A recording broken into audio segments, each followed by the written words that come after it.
Ooh.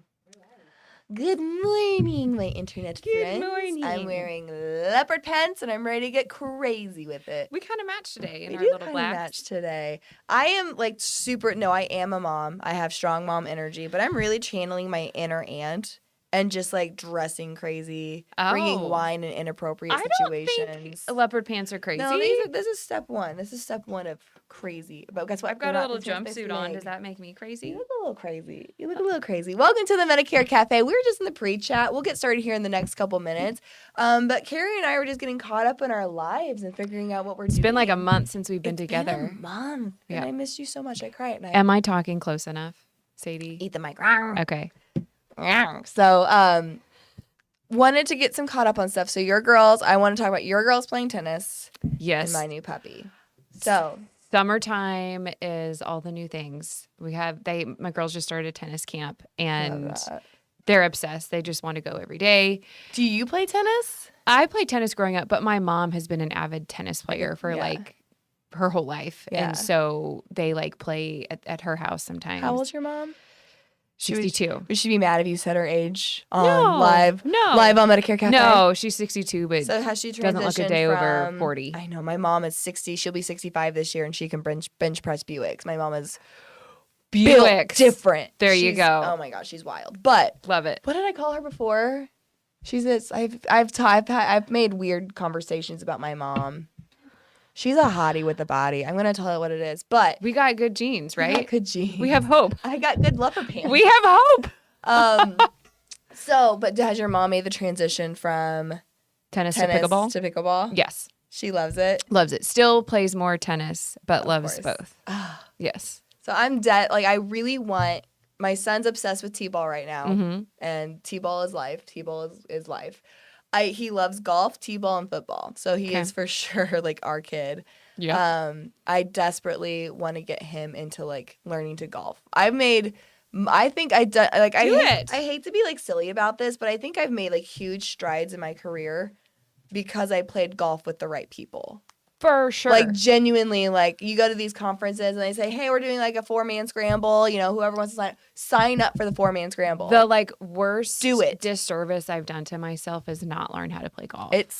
My foundation, we just put on a golf tournament. It went really, really well. I'm a huge fan. It's amazing. You got to do it. I mean, like. I know. Back when I worked at a financial company, like every Monday, every Friday, like it was just me in the office because everybody else was out golfing. And I'm like, what? I will tell you, what is happening? I have all my closest networking partners, like the ones are that from golf. A lot of them are from golf. So tell me about this new puppy. So I also, I know it's 10:01, but I did. My husband and I, like I said, started a foundation back in 2019. We raised money for the local children's hospital as well as local families here in mid-Missouri. We had a golf tournament last Thursday called Golfing for Miracles because we're clever too, and we have ChatGPT. Love it. And you have ChatGPT. And I have ChatGPT. And so, but we had a live auction after the golf tournament. You get everybody nice and liquored up. They get free beer, Jello shots. Yep. Some families, some moms will make breakfast and pancakes and stuff in the mornings. No, I made Jello shots in the morning. Anyways, so to sell for the children. Okay? It's for the children. It's for the children. Jello shots are for the children. One of the auction items was a new puppy, like a 14-week-old Aussie. And my husband fell subject to the Jello shots. The eyes are beautiful. And we got a new Chad. puppy now. Chad would. I know. I'm over here. I heard his bid. Chad totally and would. I shot him a look, and he went like this. Yes. Me and her husband had... You guys are Have we been here? Since we have been Hawaii, there, we haven't told a bunch of We don't have to tell Hawaii stories. Kari has a lot of really incredible talent, and that sounded way. That did sound interesting. Me and Chad, you guys bonded. We bonded in Mexico. Love it. We weren't in Mexico. I mean Hawaii. It's kind of the rich people Mexico. Yeah. Yeah, Hawaii. Welcome to the Medicare Cafe, y'all. You're joined today by your host. My name is Olivia Richardson, and I'm Kari Vogt. And I quite a show planned. You don't know what's going on. I have no idea what's going on. Hard stop at 10:25. Yes. So it's going to be a little rush. Here's what you can expect today. Number one, this is like what's up. Today we're going to do a talking shop, just like what's going on in the industry. What are we seeing? A lot to talk about. I love a tumultuous. Nailed it. Tumultuous market. And then we're going to play a game called Yuck or yum. We've never played a game on here. I love it. And I'm I'm here so for excited. it. I'm channeling my inner like talk show host. I'm like Jimmy Fallon. Which one do I like? I like Jimmy Fallon. Jimmy Fallon. He's really funny. He's the best. I'm gonna I put on personally the think him role the of best. Jimmy Fallon Hey, here. Jimmy, let's bring Let's it. talk a little bit about industry updates. What do we got going on? Medicare supplements and the rates just keep on rolling. Can I already say yuck? Is this the game yet? This isn't the Or game can I yet, just but say this yuck? can be yuck. So obviously Yeah. we know another company. We can't say too much on a recorded platform. Oh, if you want to talk to me, you can text me. This is also my phone number. Text me at any time or Do message we have us the in chat? the chat.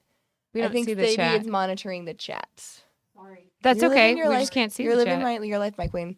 So, okay, so let's talk about Medicare supplements and what's going on. We're seeing again another company coming out with 40+% rate increases. You're gonna see it. You're gonna talk about it. Understand it has to happen. And we were actually talking to Chaylin Show, one of the hosts on the show. Him and I were chatting. That he was kind of talking about like the question is when will this stop? Like when, Yeah. like because we know why the rate increases are happening. If you've watched our show once or like sneezed during our show, you understand at this point why these MedSup rates are happening and why they're necessary. But the question everybody's asking is like when are they done? Yes. Like when is the market finally Yes. corrected? He brought up a really good point. In his mind, and he has a very smart mind, he was talking about how watch what happened to the Part B premiums. Okay. Like right now, because Medicare Part B and Medicare Part B and Medicare Plan G pay for a lot of the similar things. Right. They work again. They're basically if if it happens on one, it's going to happen to the other. Okay. He says basically on his Chaylin math, the premiums of a Medicare supplement across of a year are about $2,200. He gave me the exact math, but I remember $2,200. You have your hands in your face, like I said I thought you something. were talking to me. No. Sadie Okay. panicked, and I love that. I wish you guys could have seen that. Me I was too. not I was asking like, you- oh no, I are was we not not asking live? you- What's going I was on? not asking you to math. It's about $2,200. The MedSup average premium right now for like a T65er is about like $180 per Okay. month, which is about like again like when we're looking at it, it's like $1,800, $1,900 a year. Okay. When the plan, his prediction, and it makes sense. He showed me the math. I will not show you the math, but I will tell you the math. They want to be equal? When they're equal, that at least the Plan G market has it needs to be equal. Why does it Plan need G- to be equal? Just because Because they're they're covering the same things. Like because he told me the math. I would love to he tell wrote you. it in a text. He wrote it. I yeah, saw some yes. of it and I was just like, psh, Yeah, it was basically. I hope we're not talking about that on the when podcast, His is what I was prediction thinking. is, I know, and I said like I just have to. because I had no idea. But it is like just saying like why are you seeing these fat rate increases on Plan G? Is Yeah. because I mean I think and we talked about this when I was with Mutual of Omaha. Mutual of Omaha said the Plan G premiums need to be at the over 2,000 mark on average for a T65er, and they're under that. Okay. And Shaylin was like, yeah, if you follow the math, what a Plan N is, or not a Plan N, a Plan G is covering is the same as a Medicare supplement Part B. It's a lot of the same stuff. Again, because it's just that deductible. It's the Part B expenses that are causing so much harm to Medicare supplements. Why Plan F no longer cover, they're not offering Yep. Medicare supplement Plan Fs anymore to new people. So he says when G premiums equal the Part B premiums, then the market The rate has pretty increases well, will level off. yeah, it has pretty well corrected itself. So just So we're kinda close. we're getting closer. With these 40% plus rate increases, we had better be getting closer. But just so you know, like that's kind of where we're predicting. So where the maybe end like is. one more year is what I'm I think you're gathering. I think it's gonna be a little longer than that. Mm. But we'll see. Because again, even with these 40% rate increases that they're happening, you're still stands $2,200. Stands sub, Stands. Well, because also the Part B is going to keep it going up. and Part B is going to continue to go up. So They just got to catch it first, and then once they Right. catch it, then they got to keep up with it. keep up with And it. then the market will be corrected. And then unicorns will poop ice cream, and bumblebees won't sting. But wait a minute. If it's why don't they just make it what the Part B premium is? I think that's like that's the Like- correction that's happening. And again, you're seeing a ton of Medicare supplement companies. A lot of them are not releasing. I know of one MedSup company right now that's releasing new paper. Most MedSup companies right now are not refiling recently And I paper. truly They're just buckling down and bearing it. want to know what the hell is going to happen with Cigna, because if they were doing a like bonus structure right now, I would be rolling in the dough. Mm-hmm. I am writing nothing other than Cigna because they are $40 a month Yeah. cheaper They are telling than almost people, all of them. That's significant. And we're talking about Missouri rates because, again, Missouri. Yes, I'm talking about you're Missouri. You're going to see, again, we're talking about anniversary rates, things like that. We're going to talk about, we can continue to talk about those. But when you talk to Cigna, they say they are prepped for it. They have the actuaries for it. They're ready to go with it. I mean, it's not like $5 or $10 difference. No. It's 40. It's an effective, not At an least. effective, it's an impactful amount. Yes, for sure. So we'll see. We also have seen companies in the past. Yeah, Nancy says I'm writing a ton of Cigna in Missouri. Yes. So That's much. what we're seeing. I mean, that's what I actually. So funny story, you're just assuring me they can handle it? So I'll tell you this, guys. I will actually be with Cigna not this week, coming up week, but the following week. I will be with Cigna. Attending some of their their meetings. That will be going over the MedSup and the Medicare. You can tell them I'm writing a lot of Cigna.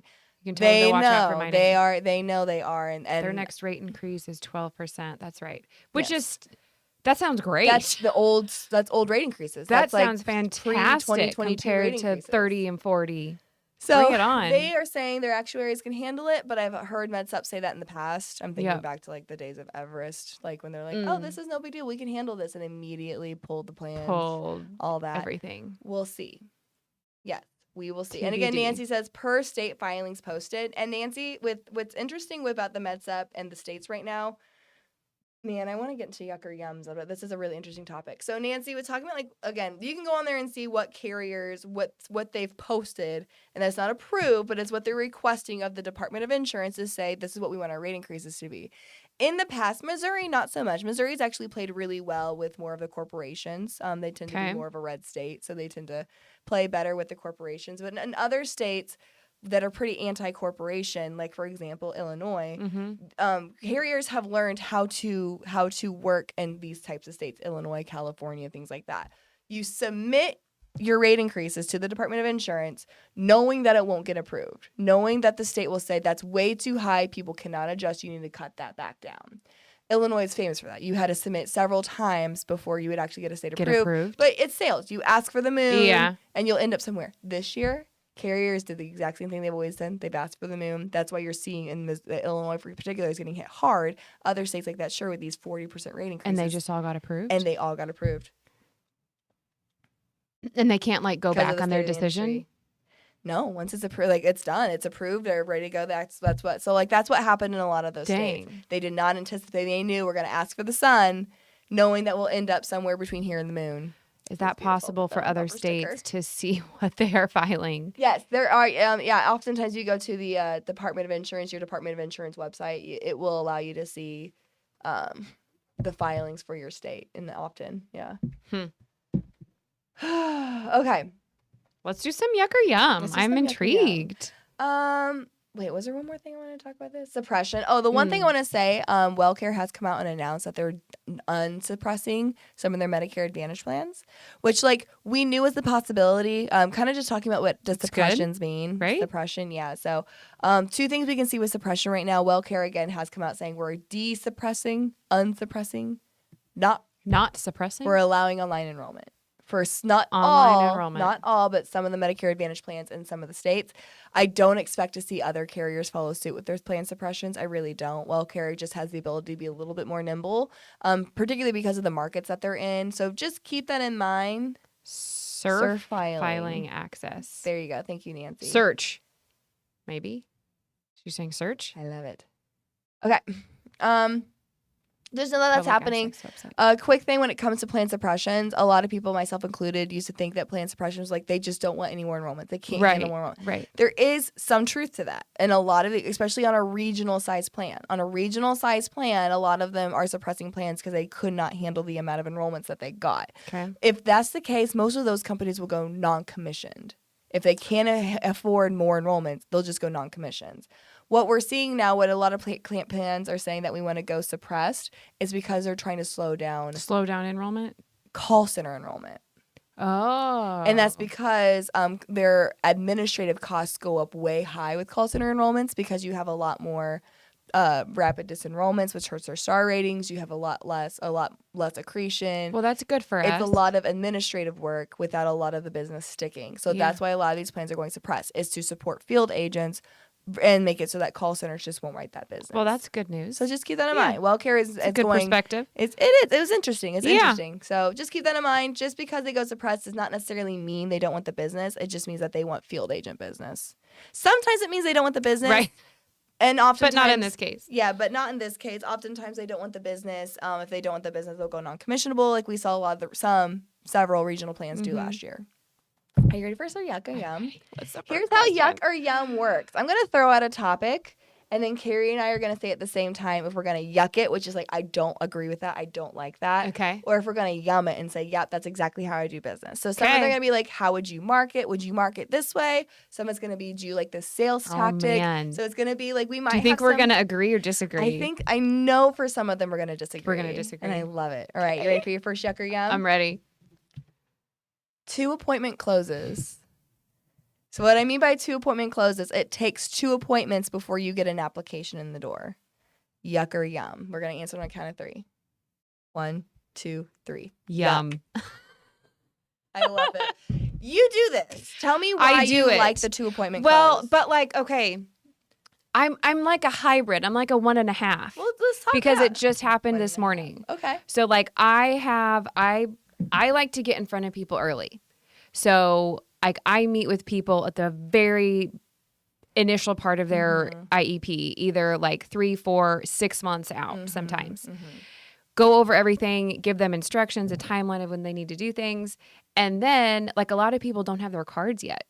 And so I tell them when you get your cards, at that point, you can come back in and we can fill everything out, or everything can be done electronically and we'll just do it over the phone. So just this morning, I got a gentleman, he texted me yesterday and said, I got my Medicare card. Can we just do this over the phone? So, you know, I met with him 3 months ago, but he has his card now and we just did everything over the phone in a 15-minute phone call. So there's pros to So, that. like, you get to them first. Yes. You kind of get the competition out of the way. Yes. And But you can only do so much if they don't have their card. Well, sure. And it shortens up. So you get there first. You get there early. You kind of. So what I've seen in the field, right? So one, people don't remember 3 months ago. So they end up wanting another Medicare 101. Okay. They want another, like, can we go through this again? Like, you helped me, but can we go through this again? So you end up having another things that you think you knocked out in the first appointment end up you needing to do again, more than just a review process. Or number 2, you do all the legwork and then they end up enrolling with somebody else because everybody has short-term memory. Okay. If you don't work on keeping the connection in that 3-month window or what the case. But it does work for the reason you say. Again, like you get to them first, you provide the value first, and the actual enrollment doesn't usually have to take that long, and you can do it non-face-to-face virtually. Yep. I'm a yuck for that because I'll talk out both sides of my mouth here, which I tend to do often. I like the idea of doing Medicare 101 classes, seminars, and educational stuff that teaches them the Medicare 101. Yep. So that where my appointment isn't required to go into it's answering questions and kind of doing an overview versus like the needing it separately. Okay. For example, my mom's turning 65 in October, so she has a twin sister, so I'm getting with her and her twin sister here in the next couple months to teach them about that. But the reason I am is because they have friends, husbands and stuff, like their husbands who are already on Medicare, and they want to come learn about it the same time that they're learning about it. Awesome. So like I am going to do it for them, even though they aren't going to be enrolling anytime soon, but that's just because there's a lot of people who I'm going to do that with. I don't like it as well, and in addition to they forget. You catch the enrollment. Sometimes you do a lot of extra work and you don't see the enrollment. You don't because you're a great agent, but like I could see that, yeah. I also, again, it's like efficiencies, right? So in my mind, whenever you're working with somebody who is aging on a Medicare or turning 65, the Medicare 101 portion is 10 minutes. It's like, here is how Medicare affects you. Some people want more. Like doctors, lawyers, and teachers, they want to know the dirty deets of how Medicare works. And you know those appointments are going to run long. Yep. But for the majority of people out there, they want to know, how does Medicare work for me? Like, and then in your Medicare 101 includes, this is what it would look like if you went on a supplement. This is how it looked like if you were on a Advantage plan. So it kind of makes sense to do it all in one. The downside is you don't get to them first. Yep. And you get some buyer's remorse because you're not really giving them time to think about to go home, think about it, and things like that. So you do get a little bit more people needing much more support. After that call, because they're going to call and ask questions. Even if you're the best agent, you did your best with it, you will still have some people that you're going to have to figure out how between your meeting and the actual plan starting, how do you keep them engaged in that time frame? Yeah. Because there is a little bit higher risk of buyer's remorse. For sure. And I agree with William that he says it's all about follow-up. And I think that is something that I'm really good at doing. So like at that first meeting, Why am I sitting on my phone? I send them with a very detailed of my like pathway sheet, my like 2 options with all of our notes. I tell them like, this is yours. They always write on it and I staple my card to it.